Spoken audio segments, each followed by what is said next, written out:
At 11:40 p.m., the most famous ship in the world struck ice. Less than 3 hours later, it was gone. More than 2,200 people were on board the Titanic on a freezing April night in 1912, when the greatest maritime disaster in history began. This is the story of the night Titanic disappeared. Titanic was built to be the pride of modern engineering. Massive, luxurious, and powerful, it was called unsinkable by many people at the time. Inside, it had grand staircases, elegant dining rooms, expensive cabins, and passengers who believed they were traveling on the safest ship in the world. But the North Atlantic did not care about that reputation. On April 14th, Titanic was moving through cold waters at high speed.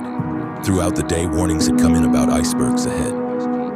The sea looked calm, almost strangely calm, which made spotting ice even harder. As night fell, the temperature dropped and the ocean became a silent trap. Most passengers had no idea danger was waiting in the dark.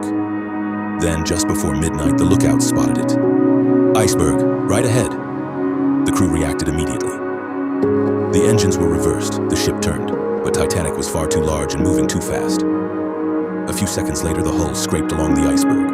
It did not sound like a dramatic explosion. It was worse than that. It was quiet. A long, deep shock through the ship's body. At first, many people did not even realize what had happened.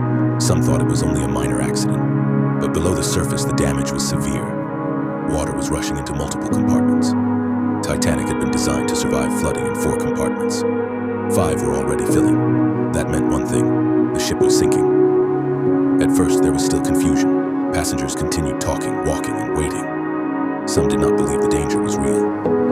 But as the water spread and the ship began to tilt, the truth became impossible to hide.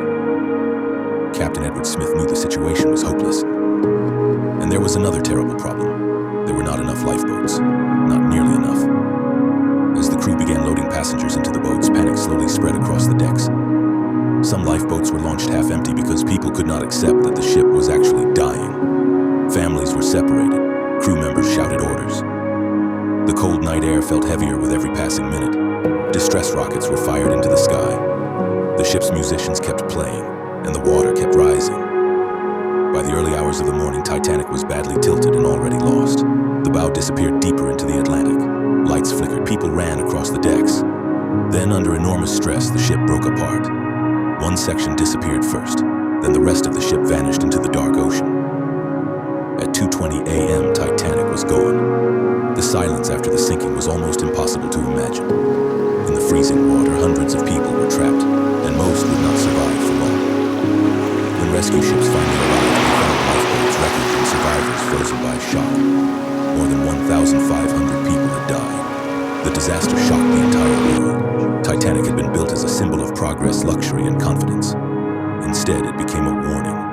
A reminder that human pride can fail and that nature does not care how advanced we think we are. Even now, more than a century later, Titanic still feels unforgettable. Because it was never just a ship. It was the night a giant disappeared.